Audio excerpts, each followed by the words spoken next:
donc de la rose que l'on retrouve à la place de la flèche au centre de la croix, elle aussi présente dans la cathédrale.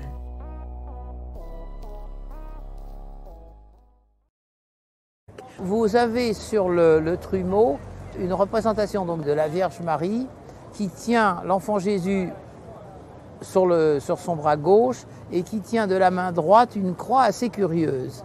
D'ailleurs, cette croix est en 3 dimensions, c'est-à-dire il y a la croix sur la façade ouest, mais il y a aussi la croix de l'autre côté, le côté nord, vous verrez. Donc c'est une croix en quelque sorte tridimensionnelle. Et alors, chose curieuse, vous avez une fleur, une pétale, on pense que c'est une rose, qui est représentée à l'intersection des deux bras de la croix.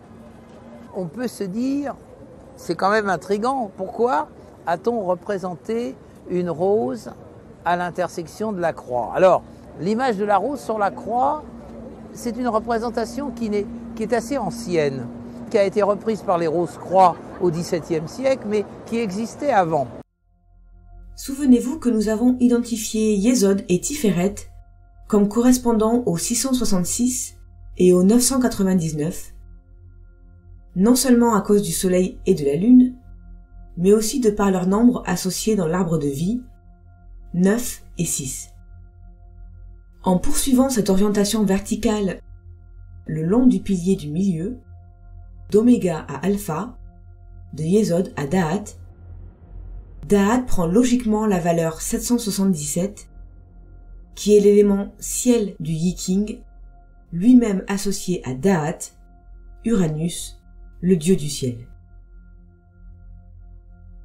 L'étoile à 6 branches, centre du 666, opère donc le passage 999, 666, 777, ou autrement 967.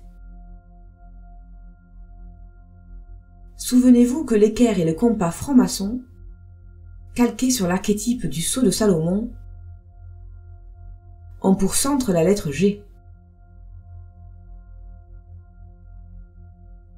qui, comme nous l'avons vu, correspond au 6 et au 9.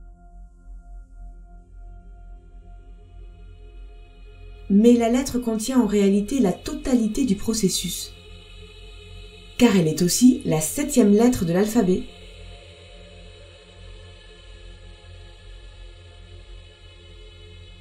Mais le point de sortie de Tiferet vers le 777 n'est pas seulement Da'at.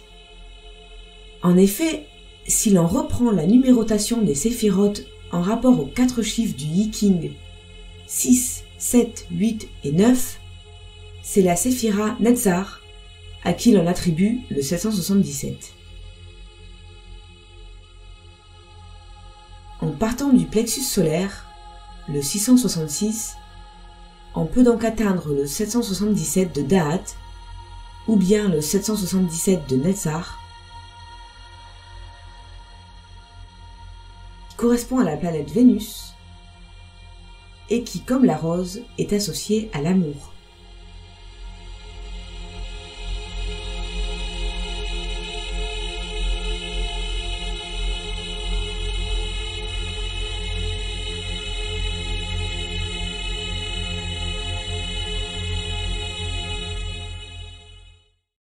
The Vitruvian Man. It's one of Leonardo da Vinci's most famous sketches. And the star on his skin? The pinnacle. And its meaning? The pinnacle is ancient. Symbols carry different meanings in different settings. This symbol, Professor. This setting. The pinnacle is a pagan religious icon. Devil worship. No. No. The pinnacle before that. This is a symbol for Venus. It represents the female half of all things. It's a concept called the divine goddess by religious historians. You are telling me that Saulnier's last act on Earth was to draw a goddess symbol on his chest? Why? Captain Fash, obviously I can't tell you why. I can tell you he, as well as anyone, knows the meaning of this symbol, and it has nothing to do with worshiping the devil. Is that so? Yes. En effet, vue de la Terre, l'orbite de Vénus forme un pentagramme.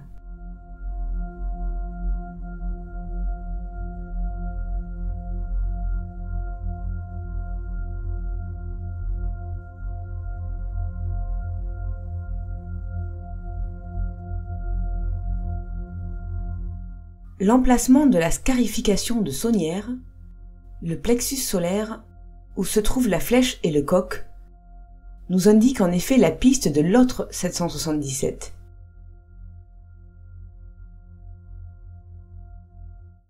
Et sur le coq de Notre-Dame, ils ont mis l'étoile flamboyante, le pentagramme étoilé, bon, qui a été sculpté, qui a été tapé comme ça.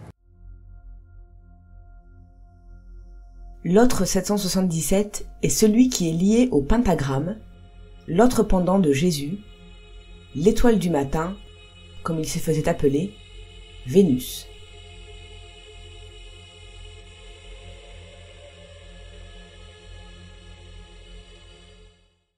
L'honneur de monter le coq de Notre-Dame tout en haut de la flèche a échu à un jeune compagnon de 24 ans qui s'appelait Rémi de son prénom.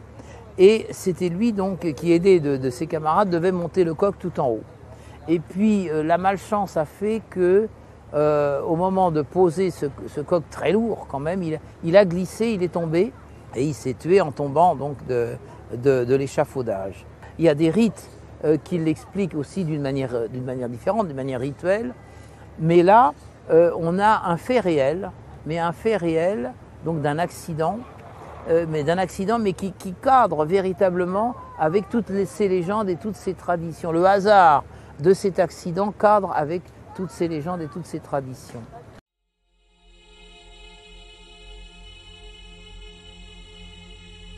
Le hasard sacrificiel cadre aussi avec l'incendie de Notre-Dame, car Jean-Pierre Mariel, qui joue le rôle de Saunière, est mort seulement quelques jours après l'incendie.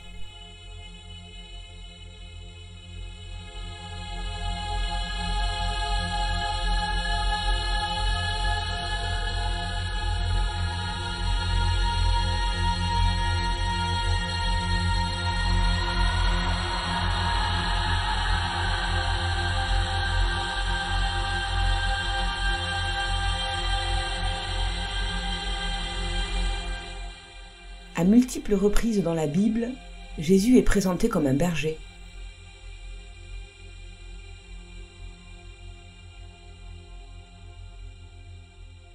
Or, Vénus est aussi appelée l'étoile du berger.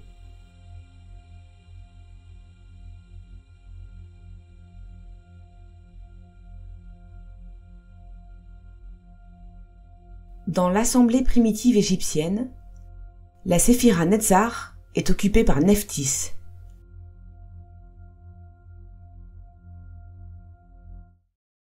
Marie-Madeleine, c'est gentil, on ne nie pas qu'elle n'ait pas incarné quelque chose à une époque donnée, mais si vous voulez qu'un jour on s'en sorte dans cette histoire, il faut remonter le temps bien plus avant.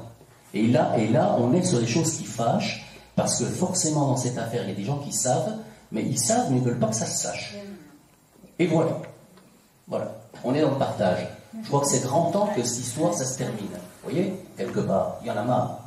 Donc, Marie-Madeleine, si vous allez plus loin dans le passé, vous retrouvez l'Égypte, parce que vous avez une reine, une déesse, qui est coiffée d'une tour, à l'intérieur de laquelle il y a une porte. Il n'y en a pas 50, c'est Nephthys. C'est pareil. Inanna Ishtar et Nephthys, ce sont strictement les deux mêmes personnages. Il s'agit en fait de Marie-Madeleine. Selon Anton et Anaël Parks, Inanna Ishtar, Nephthys et Marie-Madeleine sont non seulement liés au Graal, mais à l'Oméga.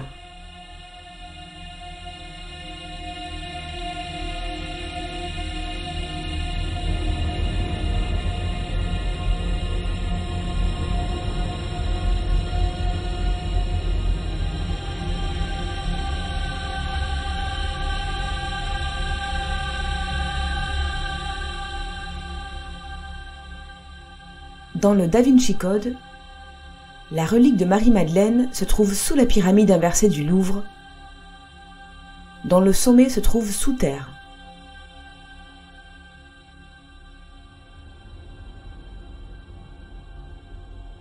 Rappelant ainsi le triangle vers le bas du Graal et l'Égypte de par la pyramide.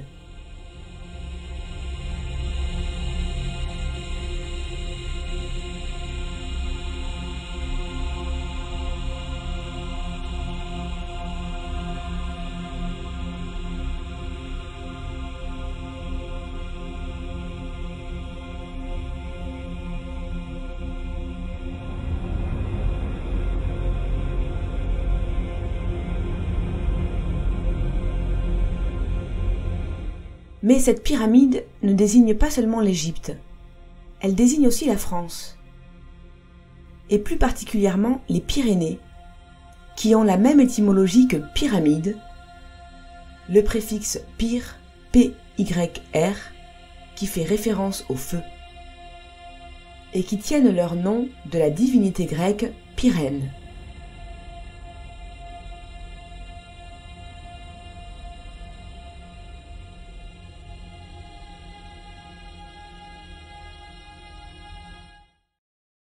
Quelque chose qui est plus de l'ordre de l'intuition, mais je suis convaincu qu'il y a une reine Atlante qui a fini ses jours quelque part dans les Pyrénées et qui a donné naissance aux grandes mythologies pyrénéennes, et notamment à la figure de Pyrène. Bon, voilà, ça n'engage que moi. Mais on sait qu'il y a une grande déesse, Pyrène, qui régnait sur les Pyrénées, qui a été dans un premier temps déguisée derrière le visage de Vénus, Vénus Pyrène, et puis qui a complètement disparu, qui a été complètement anéantie par les religions qui sont arrivées après.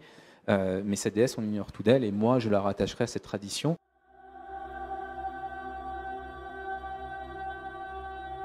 Les Pyrénées font référence au triangle vers le haut, de par le feu, dont il est le symbole alchimique, ainsi qu'à la forme des montagnes. Mais de par la déesse et la pyramide inversée, ils font aussi référence au triangle vers le bas, le Graal, Yésod, le Périnée.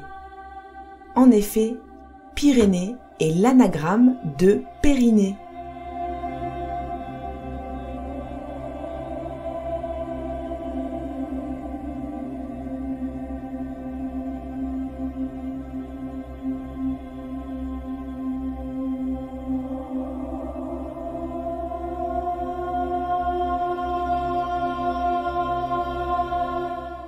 Sous la pyramide inversée du Louvre signifie au pied des Pyrénées, plus précisément la région du Razès, dans le pays cathare, notamment le village de Rennes-le-Château, ainsi que les villages alentours, comme Rennes-les-Bains ou Bugarache.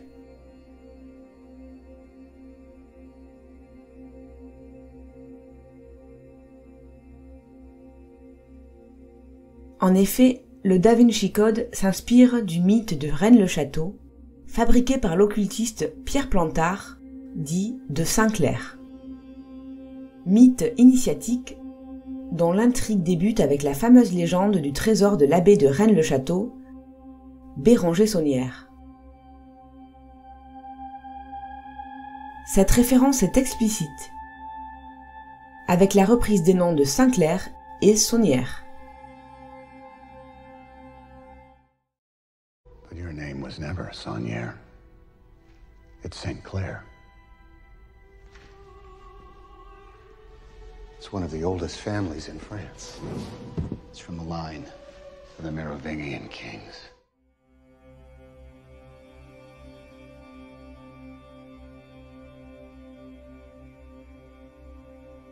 La tour Magdala de Rennes-le-Château, construite par l'abbé Saunière, est aussi représentée sur une bouteille de vin dans le film, indiquant Château Rennes, en référence à Rennes-le-Château, ainsi que la région, le Languedoc. Verser le sang du Christ dans une coupe fait évidemment référence au Graal.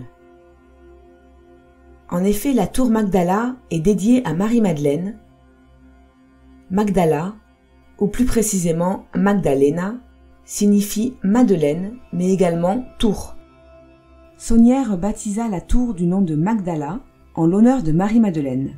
Mais en toute rigueur, ce nom aurait dû être Magdalena. En effet, Béranger Saunière, érudit et malicieux, fit un jeu de mots en utilisant la racine Magdal, qui en hébreu ancien signifie tour.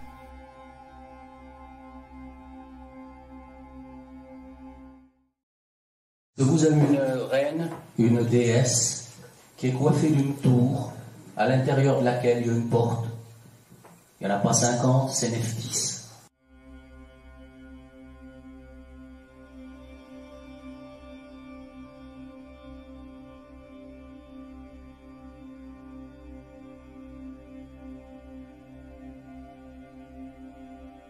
On trouve une multitude d'indices relatifs à ce sujet dans le mythe de Rennes-le-Château, comme le fameux pilier visigothique sur lequel est inscrit Alpha et Oméga, et qui a été retourné par l'abbé Saunière, en référence au retour de l'Oméga vers l'Alpha. Elle est coiffée, sa couronne c'est une tour, et elle a au-dessus de la tête, suspendu, un château. Tu remarques qu'elle est couronnée d'un motif qui représente une tour crénelée, le sommet d'une tour à créneau, et elle a le même motif sculpté au-dessus de la tête. Donc évidemment la tour, tu n'es pas sans ignorer, Steph, que c'est Migdal en araméen, mais du coup en hébreu, c'est-à-dire Magdala en hébreu, c'est-à-dire la tour, c'est Marie de la tour. Et d'un point de vue phonétique étymologique, c'est Anton Parks, ça je crois qu'il avait sorti dans le Testament de la Vierge, en Égypte cette fois, l'une des deux grandes déesses de nos panthéons, hein, qui est Nephthys, c'est-à-dire Inanna Ishtar en sumérien, sœur de Isis, Ereshkigal en sumérien, eh bien, était appelée la dame de la tour.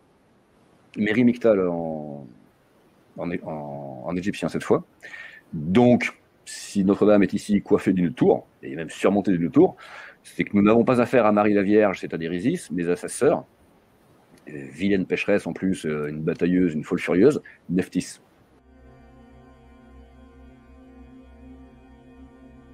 Dans le cadre de la fabrication du mythe de Rennes-le-Château, Pierre Plantard mit à jour certains documents, comme l'opuscule Le Serpent Rouge. On y retrouve notamment un sigle avec les lettres S et M, que l'on retrouve sur l'église de Rennes-le-Château. Les lettres sont attribuées à Marie-Madeleine pour Sainte Marie. On remarque aussi les étoiles au plafond, qui comportent 6 branches, et dont le centre est lui-même constitué du sceau de Salomon. Ne trouvez-vous pas la forme du M un peu curieuse? Ne dirait-on pas plutôt un oméga minuscule renversé, correspondant au périnée, au Graal, à Yésod, comme nous l'indique le vase, et comme nous l'indique la croix, le pilier du milieu qui doit être remonté? Le S ne serait-il pas le S du serpent qui permet d'atteindre l'alpha, comme nous l'avons vu dans le premier dossier?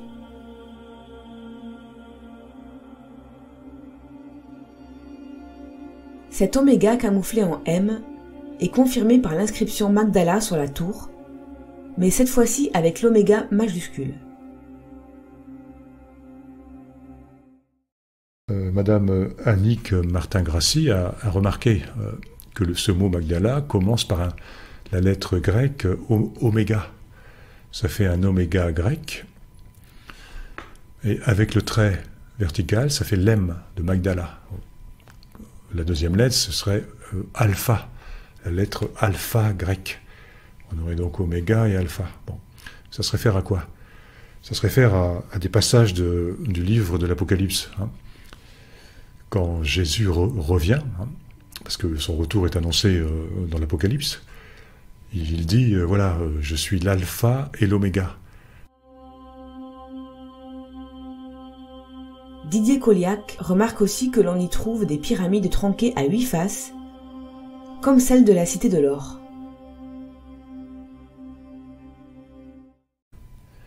Et si on revient à nos chères Marie-Madeleine de la Chaire,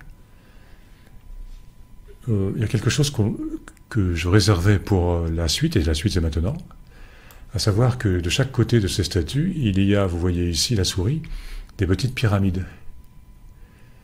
des pyramides. Elles sont tronquées, le sommet n'y est pas, et chaque face est divisée en deux.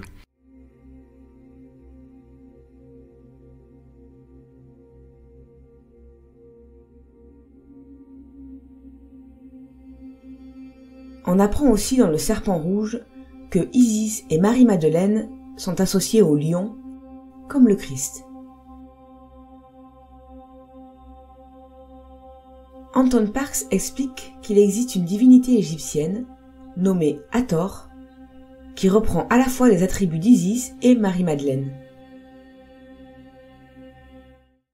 Il faut savoir que en fait, Hathor a deux visages. C'est à la fois le mélange d'Isis et de Nephthys. Donc de Marie et de Marie-Madeleine. Et que son aspect guerrier, associé à Nephthys, est lui aussi associé au lion.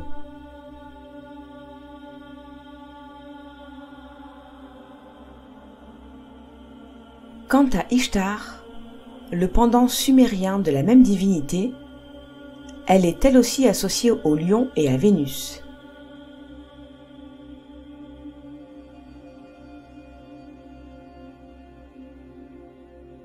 C'est de par cet aspect guerrier que Nephthys communique la force de Seth à Horus.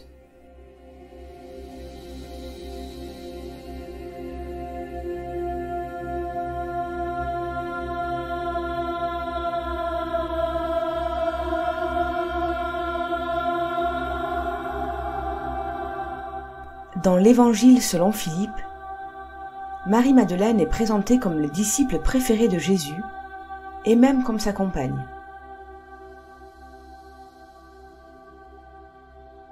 Ils sont même parfois présentés comme un couple de jumeaux,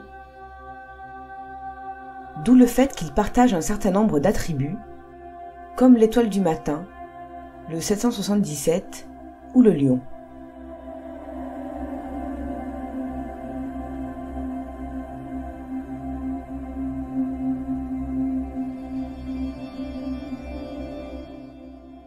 L'entrée de l'église fait aussi référence à l'échelle de Jacob.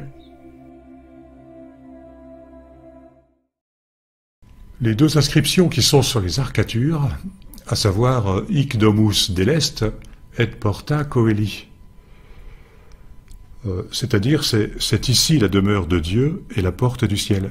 Ça se réfère, ces trois inscriptions, ça se réfère à un passage de l'Ancien Testament où Jacob s'est endormi, a fait un songe dans lequel il voyait une échelle qui était posée sur la terre et qui allait jusqu'au ciel. Et on peut voir que la ronde bosse qui domine l'église est ornée de serpentins entrelacés, rouge et bleu, c'est-à-dire yin et yang.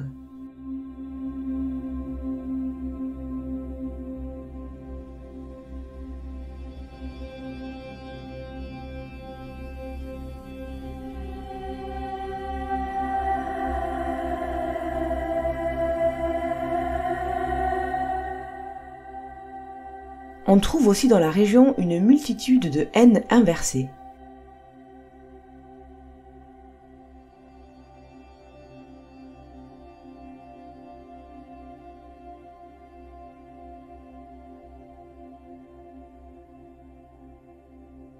Le N étant lui-même un Z renversé, cette symbolique est peut-être à mettre en relation avec les serpents entremêlés, le sablier, le chiffre 8, etc.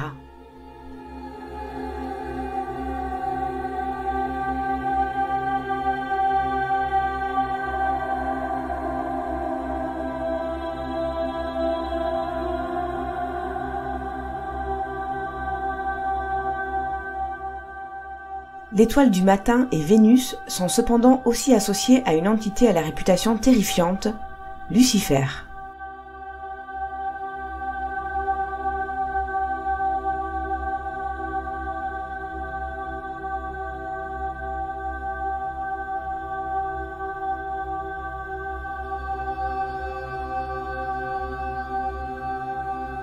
Pourquoi ? Y a-t-il un lien entre Lucifer et la bête ? Voyons ce que la gématrie kabbalistique nous donne pour Lucifer.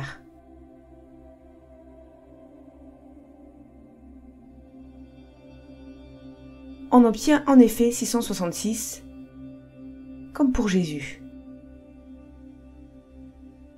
Cela a-t-il à voir avec la dimension négative, satanique du 666 ? Car en effet, Lucifer est souvent assimilé à Satan.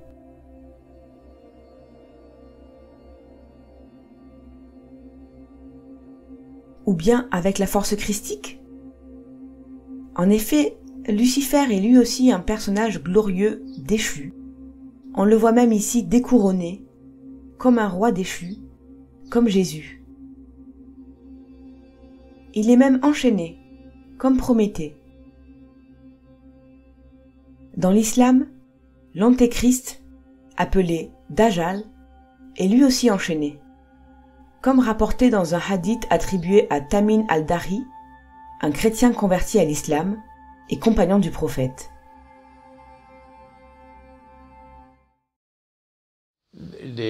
The text of the hadith in Sahih Muslim, I believe, does not mention a ruined monastery. But there must be some other text where I found it. I still can't remember now. So they went there and they met Dajjal. And they described him. Yeah, a young man, powerfully built, you know, and he had the curls at the side of the head. But he was in chains. His hands were chained to his neck, and his feet were chained together.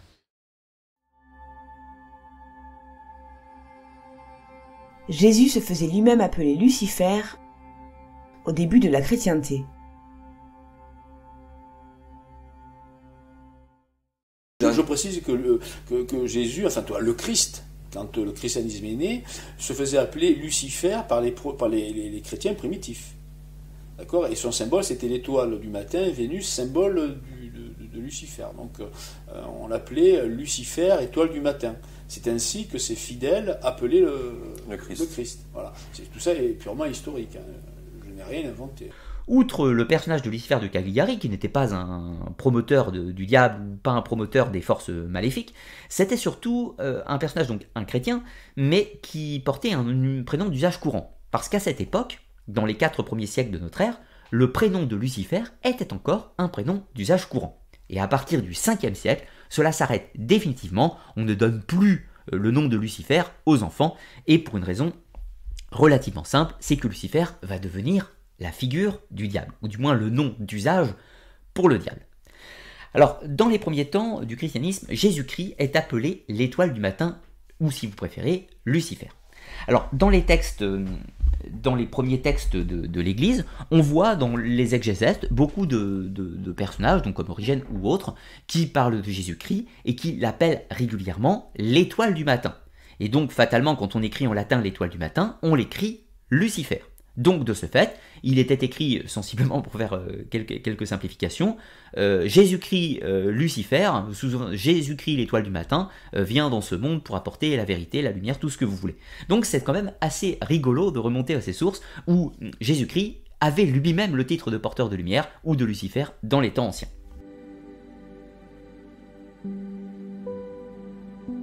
Lucifer semble en effet partager certains attributs avec Jésus. Mais pourquoi est-il alors assimilé à Satan, qui est au contraire l'ennemi de Jésus ?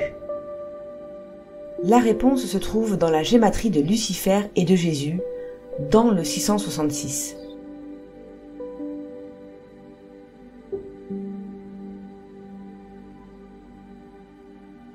En effet, le processus d'intégration du démon, décrit par Annick de Souzenel, doit se faire au point de confondre la force positive avec la force négative. Dans sa chute, Lucifer doit intégrer le démon au point d'être confondu avec lui.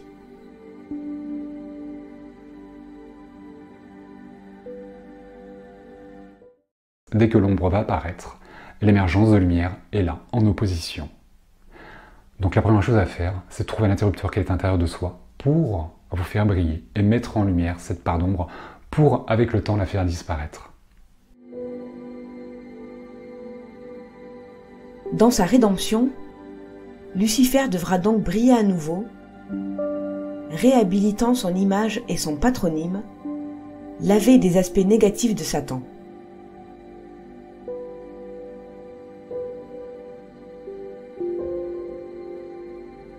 C'est le chemin du retour de l'oméga vers l'alpha, du Graal vers le troisième œil.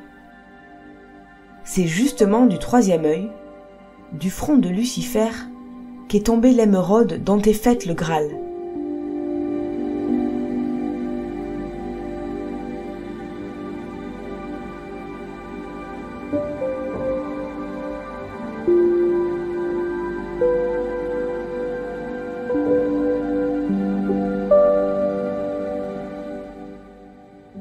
L'œil d'Horus est lui aussi lié à sa chute et à une pierre verte.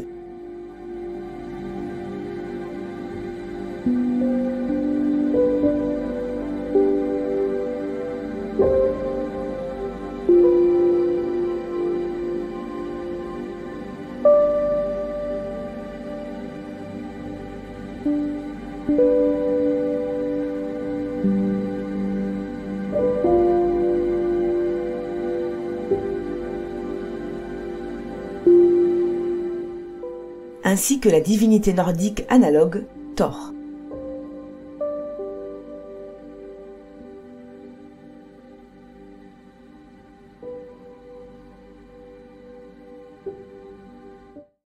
Les Visigoths avaient un évangile en runes, pas en latin, pas en hébreu, pas en grec. Cependant, Jésus-Christ, ça ne le dérange pas. Mais ouais, on a le même, donc il s'est tombé un arbre et tout, il a vu des runes, ensuite il a perdu un œil pour accéder à la connaissance. Bah, l'autre là il s'est foutu en croix pour monter au ciel et racheter les hommes et puis comprendre pourquoi nous étions là et puis comment faire son salut et se délivrer des malheurs de ce monde. Ouais, tout ça nous va, on a les mêmes chez nous, c'est pareil. Il s'appelle comment toi Jésus? Ouais, bah nous c'est Thor. Chez les Aztèques, vous avez Tlahuizcalpantecutli, qui est l'étoile du matin, le seigneur de l'aube, représenté par la planète Vénus. C'est donc la lumière qui précède l'arrivée du soleil. Et vous avez son frère, Xolotl, l'étoile du soir. Eh bien, dans le panthéon romain, du moins la mythologie romaine avant le christianisme, vous aviez également ces deux étoiles, à savoir Lucifer, l'étoile du matin, celui qui précède la lumière du soleil, et de l'autre côté, Vesper, l'étoile du soir. Chez les Grecs, on retrouve la même chose avec Phosphoros pour le matin et Hesperos pour le soir.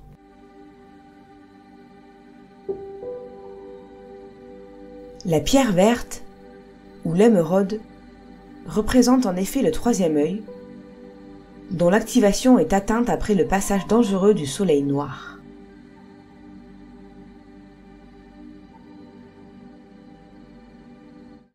Il n'y a que des alchimistes loyaux ici, des fidèles qui perpétuent le noble esprit du fondateur. Le fondateur de l'ordre du sablier. Nous sommes dans son atelier. Tout ce qui est là, c'est lui qui l'a créé. Il a même participé à l'élaboration de ce château. Tiens, le voilà. Léonard de Vinci.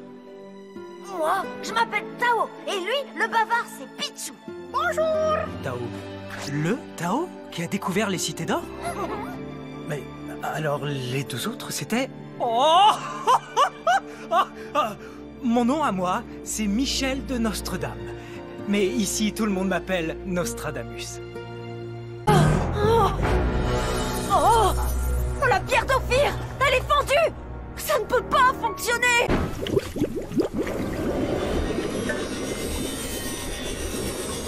Toi et moi, Athanaos, travaillons ensemble. Oh, cela me rappelle nos jeunes années. Tu veux dire cette époque lointaine où tu étais un brillant alchimiste et non un fou furieux avide de pouvoir?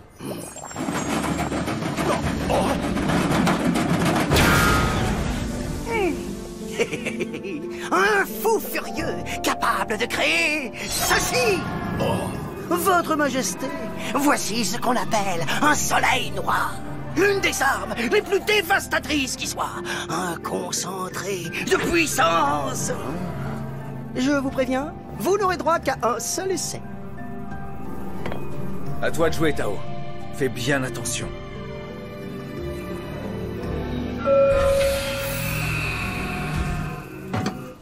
Bon, on réessaie. 1, 2, 3.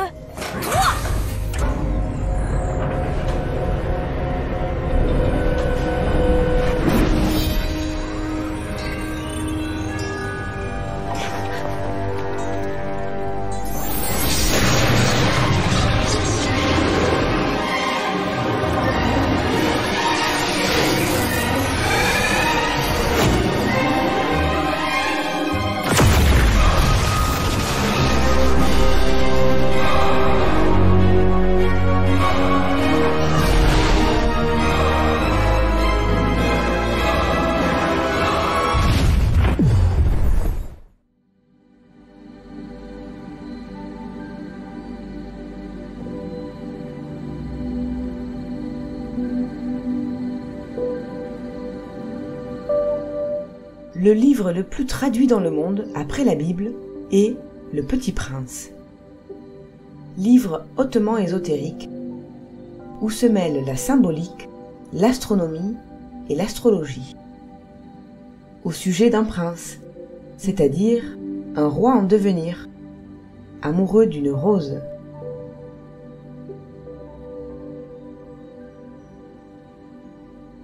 Souvenez-vous que c'est dans le cube de Saturne que l'on met ce qui est ancien, périmé, dépassé, pour permettre la transformation, la renaissance de la nouvelle et jeune force christique d'essence royale.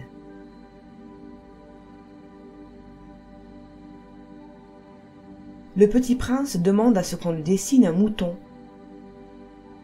mais il les rejette, parce qu'ils sont mal en point, ou qu'ils ont des cornes, c'est-à-dire couronnés.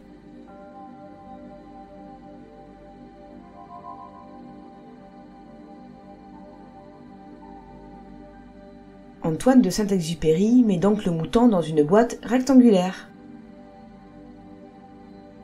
En effet, Jésus se fait lui-même appeler l'agneau de Dieu, c'est-à-dire un jeune mouton.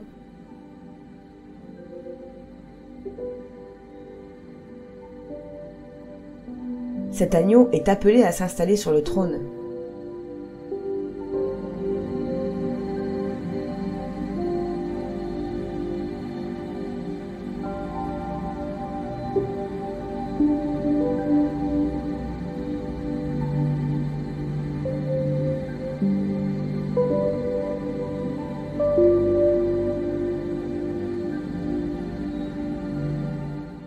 Le petit prince est amoureux d'une rose, qui est née en même temps que le soleil, comme Jésus, le 25 décembre.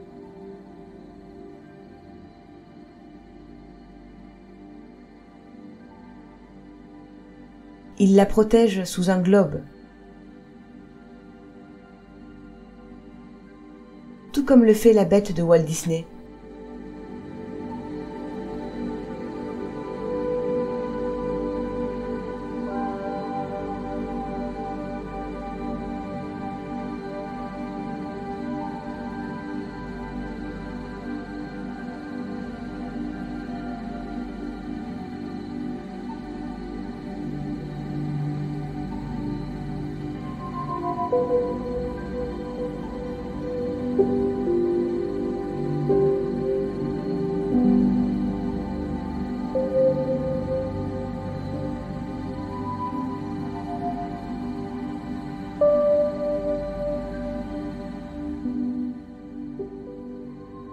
Sa rose le rejette, comme Belle rejette la bête, comme Pierre reniera Jésus. Alors, le petit prince part en voyage initiatique, qui s'achèvera par une mort symbolique, au travers de la morsure d'un animal solaire, le serpent.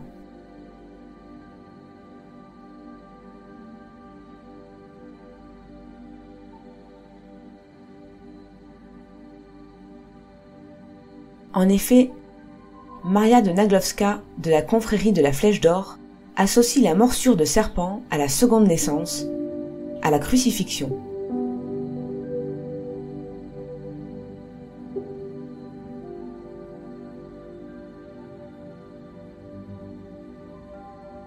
Le petit prince explique à Antoine que cette mort n'est qu'une transition, pour qu'il puisse atteindre sa rose.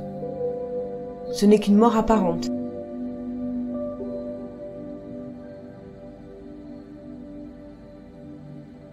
Comme nous l'avons déjà vu dans l'islam, Jésus devait briser la croix.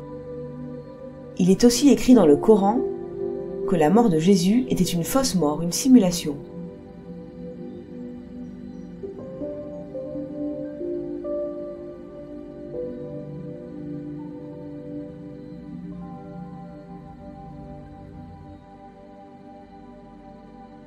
Dans La Belle et la Bête de Disney, la résurrection solaire par le feu est aussi associée à la rose sous le globe, à ses pétales et à l'amour, comme dans Le Petit Prince.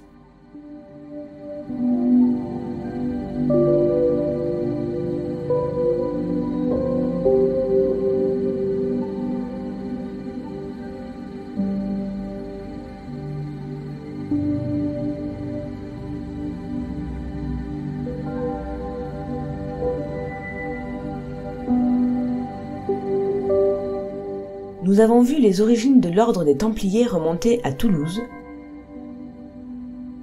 qui est aussi considérée par les occultistes comme la capitale de la Rose-Croix, dont elle porte même le surnom de Ville Rose.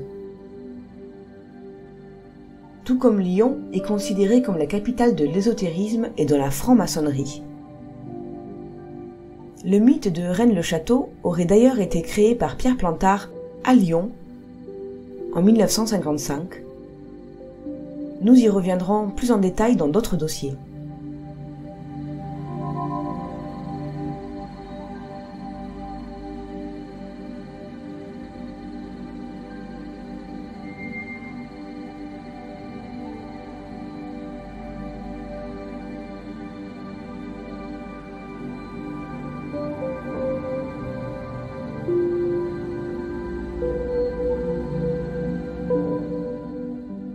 Bien que lyonnais, Saint-Exupéry a passé l'essentiel de sa carrière à Toulouse, à l'Aéropostale.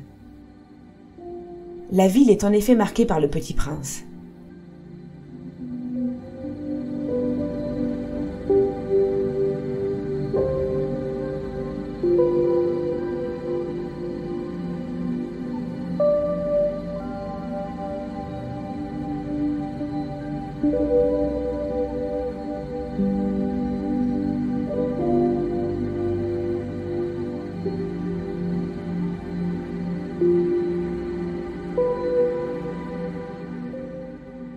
On trouve en effet une statue du roi en devenir, le Petit Prince, dans le Jardin Royal.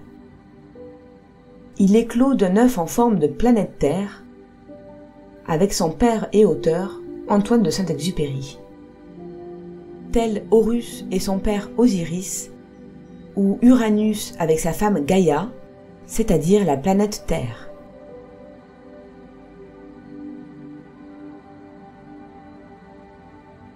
L'œuf symbolise la résurrection. Il est d'ailleurs l'élément central de la principale fête chrétienne, Pâques, consacrée à la résurrection. L'œuf symbolise le nouveau ou le renouveau. Il est associé au chiffre 0, dont il a la forme, mais aussi au chiffre 9, dont il a la sonorité. En effet, si le 0 correspond à la fécondation, le 9 correspond au renouveau qui a lieu après l'éclosion. Le 9 est une sorte de 0 qui précède un nouveau cycle, celui de la première dizaine. Et nous entrons tout de suite là avec le mystère, le profond mystère du nombre 9. And there we go right into the deep mystery of the number 9. Le nombre 9 se présente vraiment comme un 0. 9 actually presents itself like a 0. Et il semble qu'il soit au 10 ce que le 0 est au 1. And it seems that the 9 is to the 10 what the 0 is to the 1. C'est-à-dire un 0. Lorsqu'on compresse des nombres, le 9, tout comme le 0, ne change rien au résultat. Si par exemple on compresse l'année 2021, on obtient 2 plus 0 plus 2 plus 1 égale 5. Si on remplace le 0 par un 9, on obtient 2 plus 9 plus 2 plus 1 égale 14 et 1 plus 4 égale 5. On obtient toujours le même résultat.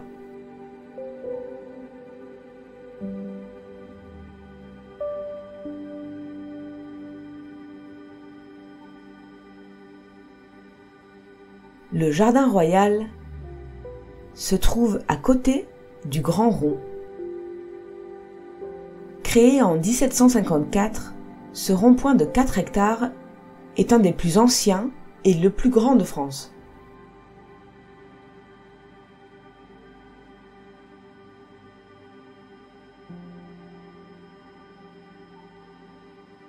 On observe qu'il n'est pas tout à fait rond, mais qu'il a la forme ovale de l'œuf.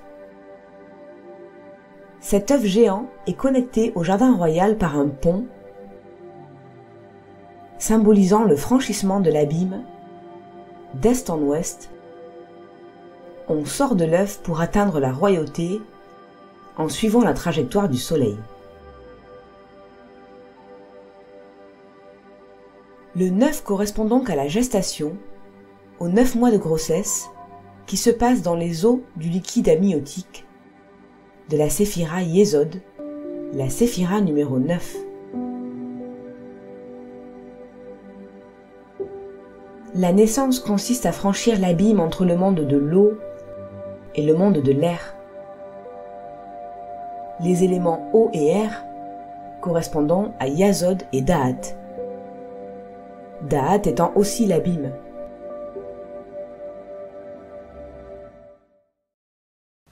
Abîme veut dire chaos, donc un lieu qu'on ne peut pas explorer et qui est en soi-même un mystère. On peut le traduire par faille aussi parfois, qui est en fait simplement le lieu de la naissance.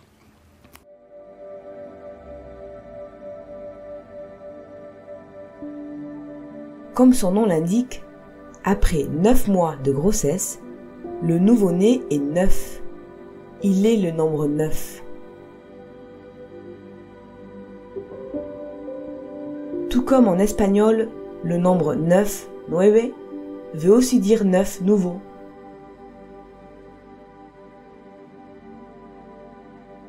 En anglais, nouveau se dit new. La 11e lettre de l'alphabet, correspondant à la 11e séphira Da'at, l'abîme, la connaissance et la lettre K. Si on place K devant new, on obtient new, qui se prononce de la même manière, new et new, comme 9 et 9. New avec un K signifie connaître, c'est-à-dire da'at, connaître, la connaissance, donner naissance ensemble.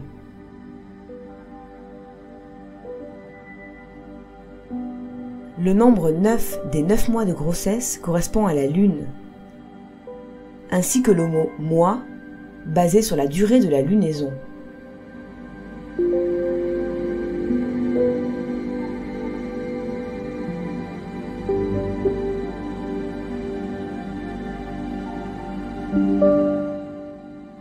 Après la morsure du serpent solaire, correspondant à la crucifixion du 666, le petit prince se dirige lui aussi vers l'alpha, vers Da'at, l'abîme. Je sentais bien qu'il se passait quelque chose d'extraordinaire. Je le serrais dans les bras comme un petit enfant, et cependant il me semblait qu'il coulait verticalement dans un abîme sans que je pusse rien pour le retenir.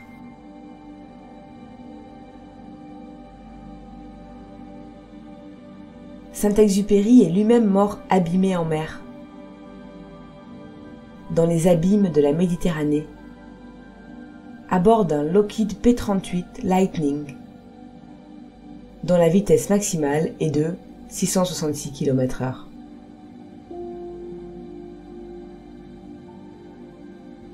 Lightning signifiant éclair, l'élément feu, le feu du ciel. Le hasard de cet accident cadre avec toutes ces légendes et toutes ces traditions.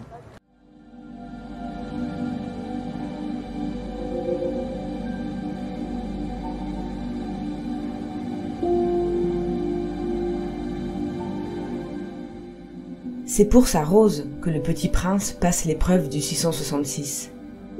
Par amour. En effet, dans l'évangile de Jean, chapitre 21, c'est-à-dire 7 plus 7 plus 7, Jésus aussi, après avoir été renié, après sa résurrection et la fameuse immersion, la sortie des eaux des 153 poissons, il n'a de cesse que de demander à Simon-Pierre s'il l'aime.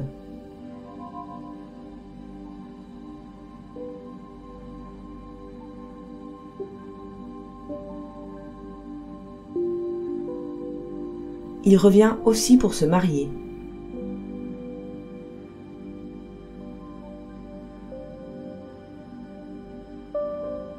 C'est donc l'amour qui sauve Jésus. Marduk, c'est le fils d'Enki, mais c'est le même personnage. De toute façon, Marduk et Horus, c'est strictement le même personnage. Et tous les deux sont sauvés d'une certaine façon de cette épreuve, parce qu'en fait c'est une épreuve initiatique. Ils sont sauvés par, donc en Mésopotamie, c'est par Inanna Ishtar. Et en Égypte, c'est Nephthys. Et c'est pareil. Inanna Ishtar et Nephthys, ce sont strictement les deux mêmes personnages. Il s'agit en fait de Marie-Madeleine. The story of Uranus is that when he was married to Gaia, it was Uranus. This is mythology now. Mythology doesn't mean it didn't happen. Mythology just means it's a symbol. When Uranus was married to Gaia, they had children. One of the children turned out to be dun, dun, dun, dun, Saturn. Woo! And you know what Saturn did? Saturn got a sickle and he castrated Uranus. Did you ever hear that? It's true. What does that mean? The sickle means time. Saturn, Satan, is time. Will never leave you alone. You know, your mind never lets you alone. Never says, what a beautiful time you're having today. What a good day I'm having today. It always says, but what's going to happen tomorrow? And what's going to happen next week when you got to meet so-and-so? Or what happened in the past? That's time. And castrating Uranus means that the seed can no longer flow from the Son of Heaven. The seed can no longer flow from God. But all of a sudden, one beautiful day, out of the depths of the sea, which means God's truth, there came Venus, love. And Venus, with the age of the Cyclops, which is the single eye, threw Saturn out and restored Uranus to its position. And now Uranus, that mighty planet, is coming back to take his bride in 19 years, fulfilling the age of Aquarius, where the waterman is with the pitcher of water. And you know what? And this is true. This is true. Look it up. This is true.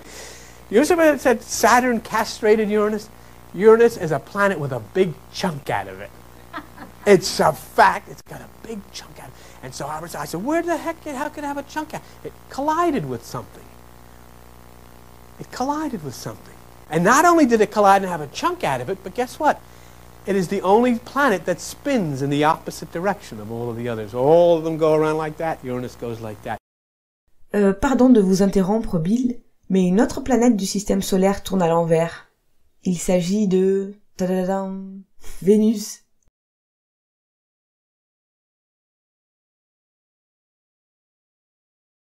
And when it comes at right angles to the Earth, it causes upheavals in consciousness, and it knocks down all of the traditional status quos. You ain't seen nothing yet.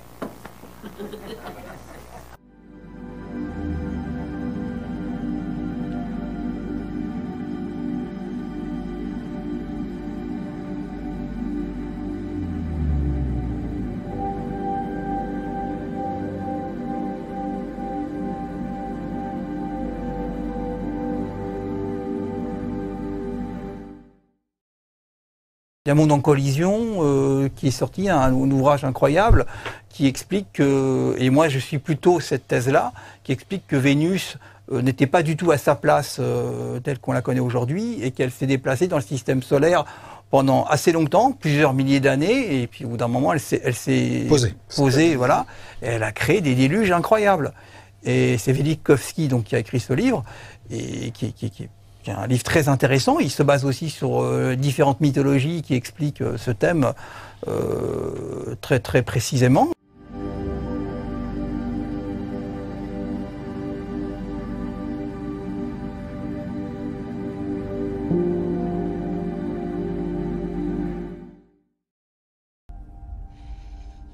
Belle,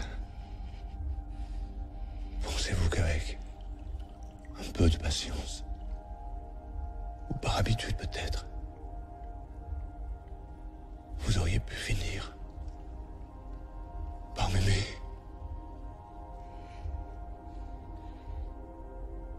Mais je vous aime déjà.